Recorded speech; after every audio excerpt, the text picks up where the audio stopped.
വെറും 104 മത്സരങ്ങൾ കൊണ്ട് ഫിഫ സമ്പാദിക്കുന്നത് എത്രയാണെന്നറിയാമോ? ഏകദേശം $13 ബില്യൺ. ഇന്ത്യൻ രൂപയിൽ പറഞ്ഞാൽ 1,25,000 കോടിയിലധികം രൂപ. ഒരു രാജ്യത്തിന്റെ വാർഷിക ബജറ്റിനേക്കാൾ വലിയ തുകയാണ് ലോകകപ്പ് ടൂർണമെന്റ് കൊണ്ട് ഫിഫ സമ്പാദിക്കുന്നത്. ഇത് വെറും ഒരു ഫുട്ബോൾ ടൂർണമെന്റിന്റെ കഥയല്ല. 90 മിനിറ്റ് നീളുന്ന ഒരു മത്സരത്തെ വികാരങ്ങളെ ബില്യൺ ഡോളറുകളാക്കി മാറ്റിയ ഫിഫയുടെ ബിസിനസ് ബ്ലൂ പ്രിന്റിന്റെ കഥയാണ്. സ്വാഗതം കമന്ററി ബോക്സിലേക്ക്.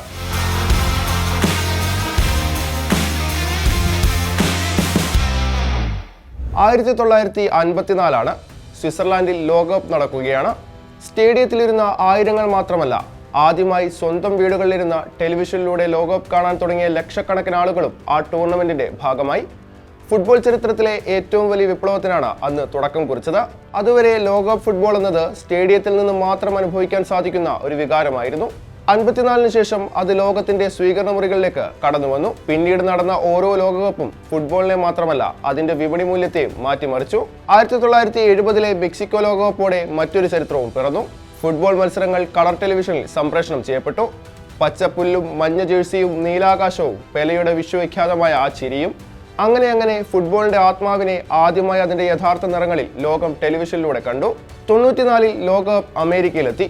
അമേരിക്കയിൽ ഫുട്ബോൾ അത്ര ജനപ്രിയമല്ലായിരുന്നെങ്കിലും ഫിഫ അവിടെ കണ്ടത് പുതിയൊരു മാർക്കറ്റായിരുന്നു. ബേസ്ബോളും ബാസ്കറ്റ്ബോളും അമേരിക്കൻ ഫുട്ബോളും മാത്രം കണ്ടു ശീലിച്ച US-ൽ ലോകകപ്പ് നടത്തുമെന്ന് ഫിഫ പ്രഖ്യാപിച്ചു. ആ ലോകകപ്പിലെ 52 മത്സരങ്ങളും അമേരിക്കയിൽ ലൈവ് ടെലികാസ്റ്റ് ചെയ്ത ഫിഫ ഞെട്ടിച്ചു. അതിനു മുൻപ് നടന്ന ലോകകപ്പുകളിൽ പലപ്പോഴും ആഴ്ചകൾക്ക് ശേഷമുള്ള ഹൈലൈറ്റ്സും ഫൈനലുകൾ പോലെ പ്രധാനമായ മത്സരങ്ങളുടെ ക്ലിപ്പുകളും മറ്റുമാണ് അമേരിക്കയിൽ സംപ്രേഷണം ചെയ്തിരുന്നത്. 94 ലോകകപ്പ് അവസാനിച്ചപ്പോൾ ഫിഫയ്ക്ക് ഒരു കാര്യം മനസ്സിലായി. ഫുട്ബോൾ വിൽക്കാൻ ഏറ്റവും നല്ല സ്ഥലം സ്റ്റേഡിയമല്ല, അത് ടെലിവിഷനാണ്. ഒരു സ്റ്റേഡിയത്തിൽ പരമാവധി 80,000 പേരെ ഇരുത്താം. പക്ഷേ ഒരു ടെലിവിഷൻ സംപ്രേഷണത്തിലൂടെ കോടിക്കണക്കിന് ആളുകളെ പിടിച്ചിരുത്താൻ സാധിക്കും. അവിടെയാണ് ലോകകപ്പിന്റെ യഥാർത്ഥ ബിസിനസ് മോഡൽ പിറക്കുന്നത്. ഓരോ ലോകകപ്പിനൊപ്പവും ബ്രോഡ്കാസ്റ്റ് കരാറുകളുടെ വില കൂടി, സ്പോൺസർഷിപ്പുകളുടെ എണ്ണം കൂടി, പരസ്യങ്ങളുടെ മൂല്യം കൂടി. ലോകത്തിലെ ഏറ്റവും വിലപിടിപ്പുള്ള ലൈവ് എന്റർടൈൻമെന്റ് പ്രൊഡക്റ്റുകളിലൊന്നായി അങ്ങനെ ലോകകപ്പ് മാറി. പലരും കരുതുന്നത് പോലെ ടിക്കറ്റിൽ നിന്നല്ല ഫിഫ ഏറ്റവും അധികം പണം സമ്പാദിക്കുന്നത്. മറിച്ച് ടെലിവിഷൻ ബ്രോഡ്കാസ്റ്റിംഗ് റൈറ്റ്സ് ആണ് ഫിഫയുടെ ഏറ്റവും വലിയ വരുമാന സ്രോതസ്. ലോകമെമ്പാടുമുള്ള കോടിക്കണക്കിന് ആളുകൾ കാണുന്ന മത്സരങ്ങളുടെ സംപ്രേഷണാവകാശം വാങ്ങാൻ ബ്രോഡ്കാസ്റ്റർമാർ ബില്യൺ ഡോളറുകളാണ് ചെലവഴിക്കുന്നത്. അതിന് പിന്നാലെ വരുന്നത് സ്പോൺസർഷിപ്പുകളാണ്. അഡിഡാസ്, കൊക്കക്കോള, ഹ്യൂണ്ടായി, അരാംകോ, അങ്ങനെ ഒരു മാസം മാത്രം നീളുന്ന ടൂർണമെന്റിന്റെ ഭാഗമാകാൻ ലോകത്തിലെ ഏറ്റവും വലിയ കമ്പനികൾ കോടിക്കണക്കിന് ഡോളറുകളാണ് മുടക്കുന്നത്. പിന്നെ ടിക്കറ്റ് വിൽപ്പന, ഹോസ്പിറ്റാലിറ്റി പാക്കേജുകൾ, ലൈസൻസിംഗ്, ഡിജിറ്റൽ റൈറ്റ്സ്, ഇങ്ങനെ നീളും ഫിഫയിലേക്ക് പണമൊഴുകുന്ന വഴികൾ. 2022 ഖത്തർ ലോകകപ്പിലൂടെ ഫിഫ സമ്പാദിച്ചത് $7.6 ബില്യൺ. എന്നാൽ ഇത്തവണ 48 ടീമുകളും 104 മത്സരങ്ങളുമായി പൂർത്തിയാകാൻ പോകുന്ന അമേരിക്ക, കാനഡ, മെക്സിക്കോ ലോകകപ്പിൽ ആ റെക്കോർഡ് മറികടക്കുമെന്ന് തന്നെയാണ് റിപ്പോർട്ടുകൾ. ലോകകപ്പ് കൊണ്ട് ഫിഫയ്ക്ക് മാത്രമല്ല നേട്ടങ്ങൾ. ആതിഥേയ രാജ്യം, പങ്കെടുക്കുന്ന ടീമുകൾ തുടങ്ങി ടൂർണമെന്റിന്റെ ഭാഗമാകുന്നവർക്കും പല അർത്ഥത്തിൽ നേട്ടമുണ്ടാകുന്നുണ്ട്. ഈ ലോകകപ്പിലെ ടീമുകളുടെ സമ്മാനത്തുകയും റെക്കോർഡാണ്. മൊത്തം $871 മില്യൺ അധികം തുകയാണ് ടീമുകളുടെ സമ്മാനത്തുകയ്ക്കായി മാത്രം മാറ്റിവെച്ചിരിക്കുന്നത്.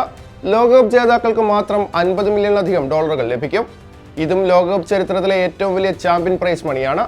മുൻപ് സെപ്പ് ബ്ലാറ്ററുടെ അഴിമതി വിവാദങ്ങൾക്ക് പിന്നാലെയാണ് 2016 ഇൻഫാന്റിനോ ഫിഫയുടെ പ്രസിഡന്റ് സ്ഥാനത്തേക്ക് എത്തുന്നത്. ഇൻഫാന്റിനോയുടെ ലക്ഷ്യം ഫിഫയുടെ വരുമാനം എങ്ങനെയും ഇരട്ടിയാക്കുക എന്നതായിരുന്നു. 32 ടീമുകൾ ഉണ്ടായിരുന്ന ലോകകപ്പിനെ 10 വർഷങ്ങൾ കൊണ്ട് അദ്ദേഹം 48 ടീമുകളുള്ള മത്സരവേദിയാക്കി. 64 മത്സരങ്ങൾ മാത്രം ഉണ്ടായിരുന്ന ടൂർണമെന്റിൽ ഇപ്പോൾ 104 മത്സരങ്ങളായി. അതോടെ ഫിഫയുടെ വിപണി കൂടുതൽ വലുതായി. കൂടുതൽ മത്സരങ്ങൾ, കൂടുതൽ ടെലിവിഷൻ സമയം, കൂടുതൽ പരസ്യങ്ങൾ, കൂടുതൽ സ്പോൺസർഷിപ്പുകൾ, കൂടുതൽ ടിക്കറ്റുകൾ. അങ്ങനെ ഓരോ മത്സരവും ഫിഫയ്ക്ക് വരുമാനത്തിന്റെ പുതിയ വാതിലുകൾ തുറന്നു കൊടുത്തുകൊണ്ടേയിരുന്നു. ലോകകപ്പിലെ ഓരോ മത്സരവും ഫിഫയ്ക്ക് വെറും ഒരു ഫുട്ബോൾ മാച്ച് അല്ല. ഓരോ മത്സരവും ഒരു പുതിയ സംപ്രേഷണ കരാറാണ്.